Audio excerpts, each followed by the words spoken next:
Kasabay ng ika-38 anibersaryo ng SIPAT sa araw ng Biyernes, September 13, inilunsad ng National Irrigation Administration ng Cordillera Administrative Region ang bagong bayaning magsasaka-rice sa Wangal, La Trinidad, Benguet. Ang programang ito ay may layunin na ipagkaloob ang bigas sa halagang 29 pesos kada kilo na makakatulong para sa mamamayan. Ito'y naisakatuparan kasama ang Irrigators Association kung saan nagkaroon ng contract farming o kasunduan sa pagitan ng mga magsasaka at National Irrigation Administration or NIA, kung saan binibigay ng NIA ang mga punla, mga pataba, pestisidyo at iba pang gamit ng mga magsasaka. Sa aming panayam sa head ng Institutional Development Unit ng NIACAR, target nilang magbenta ng 1,500 na sako ng bigas sa La Trinidad sa mga nagpalista at may karagdagang 500 na sako para sa mga walk-ins.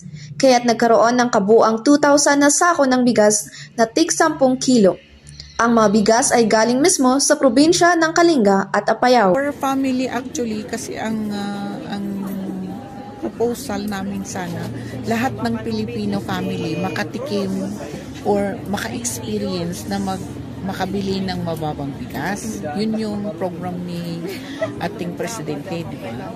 But now, start tayo pa lang, iso nga, suruton tayo adi dyan, may sa mga pamilya, di mga lala, ang di 10 kilos na rice. Ngam nood ito ti production, why not?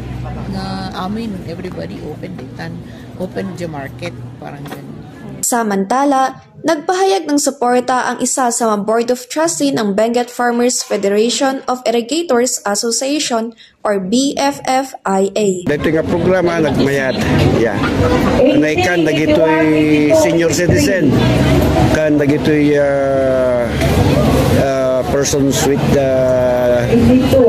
disabilities nga. So dati priority.